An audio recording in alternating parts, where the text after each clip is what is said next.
नमस्कार एमएस, मैं डॉक्टर रुचि पांडे उत्तराखंड मुक्त विश्वविद्यालय के रसायन विज्ञान विभाग से आज बीएससी फर्स्ट सेमेस्टर के स्टूडेंट के लिए CHEN 120 का गैसेस स्टेट में आइडियल गैस इक्वेशन वाला पार्ट देख के आई हूँ। इससे पहले मैंने आपको आइडियल गैस इक्वेशन कैसे होती है इसके लिए मैंने कई लॉज जैसे कि boys law, Charles law, Avogadro law और उससे रिलेटेड न्यूमेरिकल्स पार्ट 7 तक एक्सप्लेन कर चुकी हूँ। सो आज हम डिस्कस करेंगे आइडियल गैस इक्वेशन, जो कि कॉम्बिनेशन है Boyle's law, Charles law, ideal gas. मतलब आप बॉयस लॉ, चार्ल्स लॉ और एवोगैड्रो लॉ को अगर जानते हो तो उसका जो कंक्लूजन आता है, उनका जो रिजल्ट आता है कंबाइन करके, वो हमारी कौन सी इक्वेशन होती है? आइडियल गैस इक्वेशन होती है। तो देखिए आइडियल गैस इक्वेशन क्या होती है। Ideal gas equation, Boyle's law, Charles law and Avogadro law can be combined together to obtain a very important equation known as ideal gas equation. Ideal gas equation की particular equation कोई definition नहीं है, हम उसको Boyle's law, Charles law और Avogadro law के combination से जो इक्वेशन हम फाउंड करते हैं, जो हम डेरिवेट करते हैं, उस इक्वेशन को हम कौन सी इक्वेशन कहते हैं? आइडियल गैस इक्वेशन के नाम से जानते हैं। This equation correlated pressure, temperature, volume and number of moles of the gas. This equation can be derived as following. ये इक्वेशन क्या होती है, किसका कोरिलेशन है? टेम्परेचर, प्रेशर, वॉल्यूम और number of moles of the gas. हमें पता है Boyle's law, Charles law, Avogadro law, वो इन तीनों पर ही डिपेंड करता है। किस पर? प्रेशर पर, टेम्परेचर पर, वॉल्यूम पर। ये हमारे तीन कंपोनेंट होते हैं। किसी में प्रेशर कांस्टेंट है, किसी में वॉल्यूम कांस्टेंट है, किसी में टेम्परेचर कांस्टेंट है, और ये सब वेरी करते हैं ये तीनों लॉ पर। तो यानी कि आइडियल गैस इक्वेशन ऑब्वियसली इन पर तीनों पर डिपेंड करेगी। किस पर? टेम्परेचर पर, प्रेशर पर, वॉल्यूम पर और number of moles of the gases. और इससे हम कौन सी इक्वेशन ड्राइव करेंगे? आइडियल गैस इक्वेशन को हम ड्राइव करेंगे। कैसे? देखिए, जैसे कि हम जानते हैं, we know that according to Boyle's law, हमें पता था बॉयस लॉ के अकॉर्डिंग, ठीक है, V is proportional to 1/T। According to Boyle's law V is proportional to 1/T।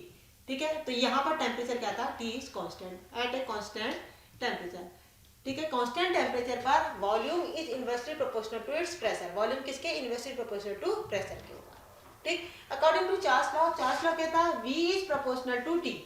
V is proportional to T, यानी कि इस समय कांस्टेंट क्या था? प्रेशर था। कांस्टेंट प्रेशर पर, कांस्टेंट प्रेशर पर कोई भी गैस का वॉल्यूम उसके टेम्परेचर के क्या होगा? डायरेक्टली प्रोपोर्शनल होगा। ठीक, नेक्स्ट था Avogadro law, V is proportional to N। हमने एवोगैड्रो लॉ डिस्कस करा था इससे पहले। Avogadro law V is proportional to N। V is proportional to N यानी कि कांस्टेंट टेम्परेचर और प्रेशर पर कि दोनों चीजें, अगर दोनों चीजें कांस्टेंट है तो उस पर V प्रोपोर्शनल टू किसके हो गया? N के। V at a constant temperature और प्रेशर पर volume of the gas is directly proportional to the number of the mole of the gas. ठीक, हमारे पास तीन इक्वेशन थी, पहली बॉयस थी, दूसरी चार्ल्स थी, तीसरी की थी क्या थी? एवोगैड्रो थी। यही मैं बोली हूँ। इन तीनों को कंबाइन करेंगे तो हम एक काम करते हैं, इस वाले को इक्वेशन 1 मान लेते हैं, इस वाले को इक्वेशन 2 मान लेते हैं और इस वाले को इक्वेशन क्या मान लेते हैं? 3 मान लेते हैं। ठीक है, कॉम्बिनेशन ऑफ इक्वेशन 1, 2 एंड 3। अगर इक्वेशन 1, 2 और 3 को अगर हम कंबाइन करते हैं तो हमें क्या ऑब्टेन होता है? इक्वेशन 1, 2 और 3 को, तो V हमने कंबाइन करा, कंबाइनिंग करने पर V is proportional to 1/P, is proportional to T, is proportional to N। यही है। अगर तीन इक्वेशन का होगा तो हम कंबाइन करते हैं तो हमें क्या ऑब्टेन होता है? V is proportional to 1/P, proportional to T, proportional to N। ठीक हो गया, ये ऑब्टेन हो रहा है। इसको एक काम करिए, प्रोपोर्शनल का साइन लगा के V इज प्रोपोर्शनल टू, ये ड्राइव करने को आता है, आपको 3 नंबर का क्वेश्चन है। V इज प्रोपोर्शनल टू क्या हो गया? T और N हो गया, V हो गया N T ओवर कितना हो गया? T। या V is equal to, proportional का साइन हटाया, कांस्टेंट इंट्रोड्यूस करा, कांस्टेंट इसमें जो गैस कांस्टेंट होता है क्या होता है? N, वो होता है R N T ओवर क्या हो गया? P। ठीक, R हमने प्रोपोर्शनलिटी का साइन हटाया, कांस्टेंट इंट्रोड्यूस करा, क्या हो गया? R गैस कांस्टेंट होता है, N T ओवर क्या हो गया? P। ठीक, अगर इसको और आगे बढ़ेंगे तो क्या हमारे पास बनेगा? देखिए V इज इक्वल टू, अगर V is equal to N R P over क्या हो गया? P। मॉडिफाइड करना हमने, यानी कि क्रॉस मल्टीप्लाई अगर मैं कर देती हूँ तो क्या हो जाएगा? P भी इज इक्वल टू क्या हो जाता है? N R T। P भी इज इक्वल टू क्या हो जाता है? N R T। देखिए, combining three equation we get, ये इक्वेशन को कंबाइन करा और रीअरेंज करा तो हमें क्या मिला? P भी इज इक्वल टू क्या हो गया? N R T। P भी is equal to N R T हमारी क्या है? गैस इक्वेशन है, जिसमें कि R क्या बन जाता है? Gas constant. R क्या है हमारे पास? Gas constant. R इसका कांस्टेंट फिक्स है, जिसको हम K नहीं कहते हैं, इसको क्या कहते हैं? R is the gas constant. R क्या बन जाता है? गैस कांस्टेंट के नाम से जाना जाता है। ठीक है, इसीलिए R गैस कांस्टेंट की तरह माना जाता है। इसीलिए गैस कांस्टेंट की हमारे पास आइडियल गैस इक्वेशन में क्या है, एक वैल्यू है गैस कांस्टेंट की, हमारी आइडियल गैस इक्वेशन में एक वैल्यू फिक्स करी गई है। तो हमने ये तो डिराइव कर दिया कि हमारे पास आइडियल गैस इक्वेशन क्या थी, पीवी इक्वल टू क्या हो गई, एनआरटी। ये हो गई पीवी इक्वल टू एनआरटी, ठीक है, जिसमें आर क्या है हमारे पास गैस कांस्टेंट है, ठीक है। अब R is the universal constant और constant and the value of R is become, R को यूनिवर्सल कांस्टेंट या गैस कांस्टेंट कहते हैं, जिसकी वैल्यू क्या है, R is equal to 8.31 kelvin pascal decimetre cube यानी कि लीटर केल्विन इनवर्स, ठीक है। या तो अगर पास्कल में रखना चाहते हो, पास्कल में अगर क्वेश्चन है, प्रेशर अगर पास्कल में दे रखा है तो आप गैस कांस्टेंट आर की वैल्यू किसमें रखोगे, प्रेशर के पास्कल में 8.31 या 8.31 joule kelvin inverse mole inverse, या उसको क्या कहोगे, joule kelvin inverse mole inverse के इक्विवेलेंट होगा। या आर की वैल्यू अगर प्रेशर एटमॉस्फेयर में, मैं आपको पहले बता चुकी हूँ, इस चैप्टर की स्टार्टिंग में बताया था, हमारे पास जो प्रेशर की वैल्यू होती है पास्कल में होती है, एटमॉस्फेयर में होती है।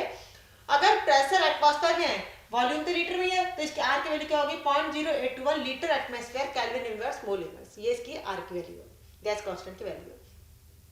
अगर क्वेश्चन में आर की वैल्यू आर में दे रखी है तो R is equal to 8.31 into 10⁻7 R kelvin inverse mole inverse. वैसे तो क्वेश्चनों में आर की वैल्यू हमेशा दी होती है, लेकिन अगर कभी क्वेश्चन में क्या कंफ्यूजन करने के लिए या क्वेश्चन को थोड़ा सा मॉडिफाइड करने के लिए वो दे देते हैं, पास्कल में प्रेशर दे रखा है, इस तरह से कुछ दे रखा है, तो आप पास्कल के अकॉर्डिंग आर की वैल्यू ये रखेंगे और एटमॉस्फेयर के अकॉर्डिंग 0.0821 रखोगे। आर की value 82.1 atmosphere centimetre cube kelvin inverse mole inverse, लेकिन मोस्टली अधिकांश तो जो वैल्यू होती है न्यूमेरिकल्स में हमारी जो होती है 0.081 लीटर एटमॉस्फेयर पर केल्विन पर मोल यूज होती है, लेकिन पास्कल में दी होगी या जूल में दी होगी तो ये वैल्यू गिवन होगी आपकी क्वेश्चन में, ठीक है। तो आर की वैल्यू से हमें याद नहीं करनी पड़ती, लेकिन कहीं कहीं पर प्रॉब्लम हुई तो आपको याद होनी चाहिए कि आर की कौन कौन सी वैल्यू हम यूज करते हैं, ठीक। ये था हमारा गैस कांस्टेंट। लेकिन जब मॉडिफाई दो या दो से अधिक गैसेस किसी सिस्टम के अंदर रखी है, किसी कंटेनर में रखी है, तो उस समय आइडियल गैस इक्वेशन को कैसे मॉडिफाई करेंगे, कैसे यूज करेंगे, किस तरह से हम आइडियल गैस इक्वेशन का यूज करेंगे।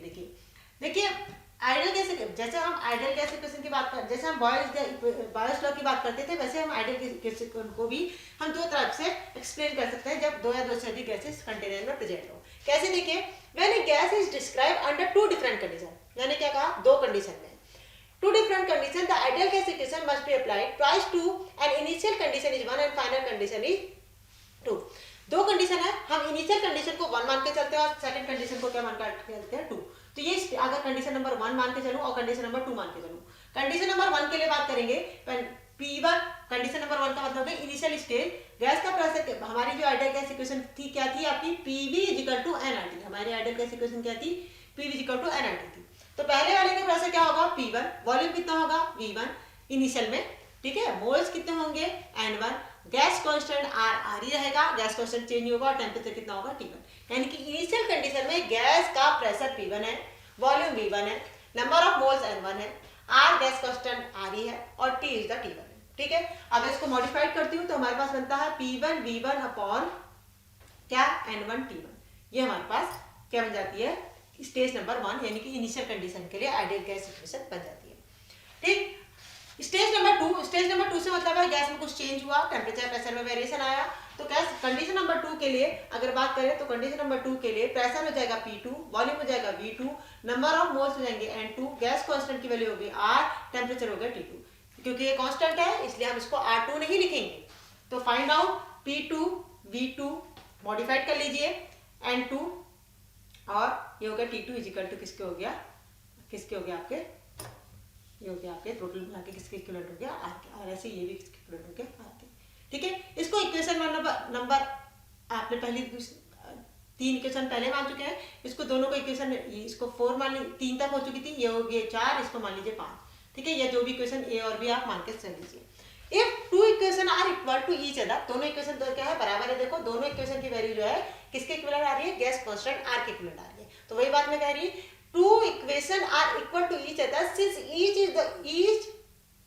to equal the same condition R, therefore we है दोनों की वैल्यू R की वैल्यू बराबर है। अगर हम दोनों इक्वेशन को इक्वल करके देखें तो हमारे पास क्या इक्वेशन होती है, P1 V1 over N1 T1 is equal to P2 V2 over N2 T2, हमारे पास ये इक्वेशन आ जाती है, ठीक है। तो हमारे पास इक्वेशन आ गई आपकी P1 V1 ओवर T2, ठीक है। दोनों इक्वेशन क्या हो गए, एक दूसरे के बराबर आ गए। The equation is called the general gas equation. इस इक्वेशन को क्या कहते हैं, हम जनरल गैस इक्वेशन के नाम से जानते हैं। ये हमारी इक्वेशन आई, ये किसके इक्विवेलेंट है, आर के इक्विवेलेंट। ये इक्वेशन न्यूमेरिकल करने के काम आती है जब दो या दो से अधिक कंडीशन में कोई कंडीशन दी होती है या इक्वेशंस दी होती है, ठीक है। दो या दो कंडीशन दी होती है या दो या दो से अधिक गैसेस प्रेजेंट होती है किसी भी सिस्टम में। अगर बात करें उसके आगे तो the equation is called general gas equation. हम इस इक्वेशन को किस नाम से जानते हैं, जनरल गैस इक्वेशन के नाम से जानते हैं। The equation is particularly useful when one or two of the gases properties are held constant between the two condition। यही बात मैंने बोली, दोनों की प्रॉपर्टी अलग अलग है। पहले का प्रेशर P1 है, V1 है, वॉल्यूम V1 है, नंबर ऑफ मोल्स N1 है और टेम्परेचर कितना है T1 है। दूसरे का प्रेशर P2 है, V2 है, मोल्स N2 और टेम्परेचर कितना है T2 है। लेकिन दोनों वैल्यू इक्वल है किसके, R के बराबर, गैस कांस्टेंट के बराबर। उस कंडीशन में हमारा ये बातें चलती है। अब बात आ रही है कि मैंने आपको आर गैस कांस्टेंट की वैल्यू तो बता दी, लेकिन उसके अलावा standard condition of temperature and pressure भी हमारे पास पता होना चाहिए कि what is the standard condition of temperature और प्रेशर। हमारे पास किसी भी आइडियल गैस इक्वेशन के न्यूमेरिकल फॉलो करने के लिए, न्यूमेरिकल को फेस करने के लिए उसके ideal gas condition, standard temperature, pressure, volume की वैल्यू पता होनी चाहिए। तो scientist have chosen a particular set of condition to use as reference. जैसे कि अगर टेम्परेचर नहीं दिया है किसी क्वेश्चन में न्यूमेरिकल में, तो उसका टेम्परेचर स्टैंडर्ड टेम्परेचर 273 प्लस करके क्वेश्चन आपका ये रखा जाएगा, डिग्री सेल्सियस में है, तो आप उसके टेम्परेचर को डिग्री सेल्सियस से केल्विन में कन्वर्ट करोगे। तो हम क्या करेंगे, जो भी आपको टेम्परेचर दिया है, सपोज जो टेम्परेचर 25 डिग्री सेल्सियस दिया है, तो 25 प्लस 273 या 273.15 या 273 भी कर सकते हो, कुछ लोग 273 करते हैं, 273.15 को उसमें ऐड करेंगे, ठीक है। ये हो गया आपका 8 और 298.15 केल्विन। कोई भी न्यूमेरिकल करने के लिए आइडियल गैस से रिलेटेड आप वैल्यू को डिग्री सेल्सियस से केल्विन में कन्वर्ट करेंगे, तभी आप क्वेश्चन को सॉल्व कर पाएंगे, अदरवाइज आपका न्यूमेरिकल रॉन्ग हो जाएगा। प्रेशर नहीं दिया है तो स्टैंडर्ड टेम्परेचर के अकॉर्डिंग टेम्परेचर हमारा 273 प्लस में, प्लस 273 प्लस से मतलब है जो स्टैंडर्ड टेम्परेचर दिया है, ठीक है। नहीं दिया तो आप 0 डिग्री सेल्सियस के अकॉर्डिंग इसका टेम्परेचर कितना मानोगे, 273.15। ऐसी प्रेशर की बात आती है, अगर प्रेशर दिया है तो वेल एंड गुड, नहीं दिया है तो आप प्रेशर कितना रखोगे, 1 बार रखोगे, ठीक है। 1 बार, अगर पास्कल की बात करते हो तो 100 केल्विन पास्कल रखा जाएगा। और अगर क्वेश्चन बार नहीं दिया है, एटमॉस्फेयर दिया है, तो आप 1 एटमॉस्फेयर भी रख सकते हो। 1 बार इक्वल टू 1 एटमॉस्फेयर के इक्विवेलेंट होता है, ठीक है। एक चीज और बताया मैंने आपको, और एक चीज और ध्यान रखना है, प्रेशर मिलीमीटर mmHg में भी रखा जाता है, क्योंकि हम प्रेशर को मरकरी में नापते हैं, तो mmHg में भी रखा जाता है। mmHg की बात आएगी तो mmHg में होता है 760 mmHg, मिलीमीटर मरकरी, 760 mmHg रखा जाता है प्रेशर को। आपको एक बात बता दूं मैं आपको, ये तो स्टैंडर्ड टेम्परेचर प्रेशर वैल्यू दे रखी है, लेकिन अगर प्रेशर की बात आती है और आपको प्रेशर दिया है, एक का दिया है, दूसरे का नहीं दिया है, एटमॉस्फेयर में रखा है तो आप 1 एटमॉस्फेयर रखोगे। लेकिन अगर 1 एटमॉस्फेयर नहीं, क्वेश्चन प्रेशर mmHg में दे रखा है, मरकरी में दे रखा है, तो वो रखा जाता है 760 mmHg के इक्विवेलेंट रखा जाता है स्टैंडर्ड टेम्परेचर प्रेशर वैल्यू की, ठीक है। अब बात करते हैं वॉल्यूम। अब बात करी जाती है वॉल्यूम।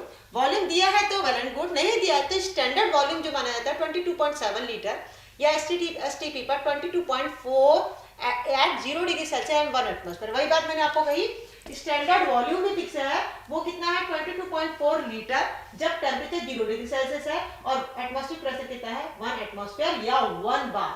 मैंने बोला आपको कि 1 एटमॉस्फेयर इज इक्वल टू, यहाँ पर 1 बार भी होता है, 1 बार इज इक्वल टू किसके इक्विवेलेंट हो गया, 1 बार जो होता है हमारा 1 एटमॉस्फेयर के इक्विवेलेंट भी माना जाता है, ठीक है। यहाँ पर नहीं लिखा था, ये लिख दिया मैंने, तो ये 1 एटमॉस्फेयर के लिए या ऑब्लिक कर दिया किसके, 1 बार के इक्विवेलेंट हो गया। mmHg में मैंने आपको उधर लिख के दिया 1 एटमॉस्फेयर किसके इक्विवेलेंट होता है, 760 mmHg के इक्विवेलेंट होता है। अगर ये वैल्यू याद है तब आप इसके न्यूमेरिकल को इजीली फेस कर पाएंगे। नेक्स्ट वीडियो में आपको मैं इससे रिलेटेड न्यूमेरिकल्स कराऊंगी, आइडियल गैस इक्वेशन से रिलेटेड, क्योंकि आइडियल गैस इक्वेशन आपके 3 नंबर की आती है, 2 नंबर का डेरिवेशन होगा, 1 नंबर का उसके साथ न्यूमेरिकल होगा, या 2 नंबर की डेरिवेशन होगा या 2 नंबर का न्यूमेरिकल होगा। ये क्वेश्चन मतलब ये बहुत इंपॉर्टेंट पार्ट है आइडियल गैस इक्वेशन, क्योंकि जब आइडियल गैस इक्वेशन ड्राइव करने को आएगी तो पक्का उससे रिलेटेड न्यूमेरिकल भी आना ही है, न्यूमेरिकल को भी फेस करना पड़ेगा। तो न्यूमेरिकल तभी आप फेस कर पाएंगे जब इन वैल्यूज को आपको याद रखेंगे। तो आप इन वैल्यूज को याद रखिए और इस डेरिवेशन को करिए, तो आपका एक क्वेश्चन आपका रेडी हो जाता है related to ideal gas equation. Thank you. Part 9 में हम इससे रिलेटेड न्यूमेरिकल को फेस करेंगे। Thank you, have a nice day.